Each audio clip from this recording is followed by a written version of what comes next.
বাড়ি আমার কঠিয়াদির, কিশোরগঞ্জ জেলা। 14 তারিখ শুরু হয়ে যাবে কঠিয়াদি সরকারি কলেজ মাঠে বাণিজ্য মেলা। মেলার কার্যক্রম প্রায় 70 ভাগ শেষ। আশা করি এবার আপনাদের কাছে বাণিজ্য মেলা লাগবে অনেক বেশ। এখন আছি আমি মেলার মূল গেটের সামনে।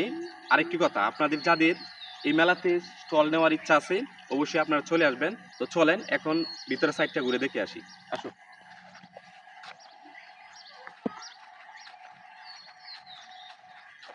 এটা হচ্ছে মেলার মূল গেট, আর এটার কার্যক্রম প্রায় শেষ হয়ে গেছে, প্রায় 70%। আর 30% 2 দিনের ভিতর আশা করি কভার হয়ে যাবে, ঠিক আছে। তারপরে আপনারা নিয়মিত এই মেলাতে আসতে পারবেন। তো এখানে প্রতিদিন মেলার প্রবেশ ফিস হচ্ছে মাত্র 20 টাকা।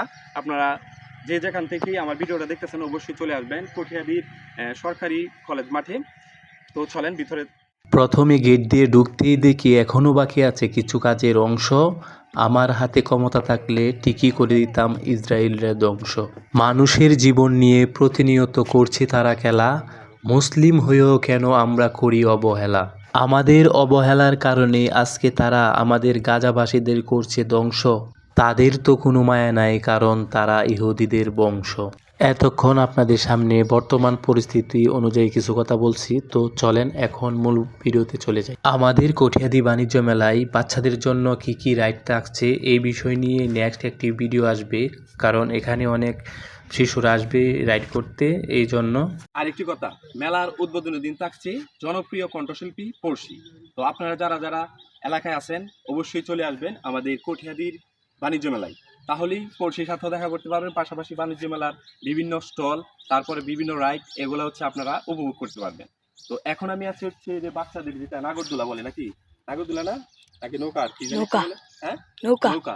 তারপরে আরো বিভিন্ন রাইড আছে, আপনারা অবশ্যই এখানে চলে আসবেন কঠিয়াদি সরকারি কলেজ মাঠে। এখন হচ্ছে এই মেলাতে যারা কাজটি পরিচালনা করতেছে তাদের সাথে কথা বলবো যে তারা এখানে কতদিন ধরে আসছে, পাশাপাশি হচ্ছে এই মেলাটা কতদিন থাকবে, ঠিক আছে। তো এই বিষয়ে কথা বলতে চাইতেছি, তো চলে।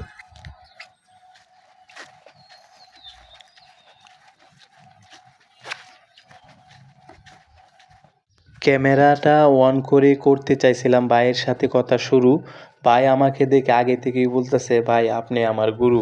এই কথা বলার কারণ হয়েছে এখানে যারা কার্যক্রম পরিচালনা করতেছে এর মধ্যে একজন ভাইকে পাইছিলাম এখানে বসে আছে এক চেয়ারের মধ্যে। তারপরে ভাইয়ের সাথে কথা বলতে গেছি যে ভাই আপনার একটা ইন্টারভিউ নেই, যে এখানে আপনারা কতদিন আছেন বা কি আসো বিষয় এগুলো নিয়ে কথা বলতে চাইছিলাম। তারপরে ভাইকে বলার সাথে সাথে বলতেছে, ভাই নতুন বিয়ে করছি, ঠিক আছে, এখন যদি আপনি ভিডিওটা কইরা বা আমারে ভাইরাল করে দেন, তারপরে মনে করেন যে আমার শ্বশুর বাড়ি এরা যদি দেখে যে আমি কি কাজ করি তাহলে একটু আমার প্রবলেম হবে, এই কারণ হচ্ছে আপনার ক্যামেরার সামনে আসতে যেতেছি না। তারপরে আমিও বাইকে বেশি গুরুত্ব দিই না, বলতেছে আচ্ছা ভাই সমস্যা নেই, নতুন নতুন বিয়ে করছেন, আপনার জন্য শুভকামনা রইল, আর আপনি ক্যামেরার সামনে আসতে চাইতেছেন না বিদায় আমিও জোর করে আপনাকে নিয়ে আনবো না ক্যামেরাতে। তো এই কথা বলে মেলার আউটসাইডে যেখানে হচ্ছে নাগরদোলা বিভিন্ন ধরনের রাইডের ব্যবস্থা করা আছে ওইখানে আসা পড়ছে, আয়সা ওইখানে শট নিলাম। আসলে ওনার অনুমতি নিছি এটাই আমার কাছে অনেক কিছু, কারণ অনুমতি না নিয়ে যদি ক্যামেরা ধরতাম ভাই আসলেই রাগ করতে পারতো। তাই আমি যেখানেই যাই আগে হচ্ছে মানুষের অনুমতি নিয়ে নিই, তারপরে হচ্ছে যেটা করার কাম আমি করি, ঠিক আছে। তো আজকে ভাইয়ের কাছ থেকে অনুমতি নিয়ে করতে চাইছিলাম, কিন্তু ভাইয়ের সমস্যার জন্য করতে পারি না। তারপরে চলে আসছি আমাদের এখানে বাচ্চাদের যে রাইডের যে জায়গাটা, এখনও মূলত হচ্ছে বাণিজ্য মেলার মূল কাজটা শেষ হয় নাই, কিছুদিনের ভিতর শেষ হয়ে যাবে, আর মাত্র 2 দিন বাকি আছে। 2 দিনের ভিতরে সব কাজ শেষ হয়ে যাবে, তো আপনারা সবাই এখানে চলে আসবেন।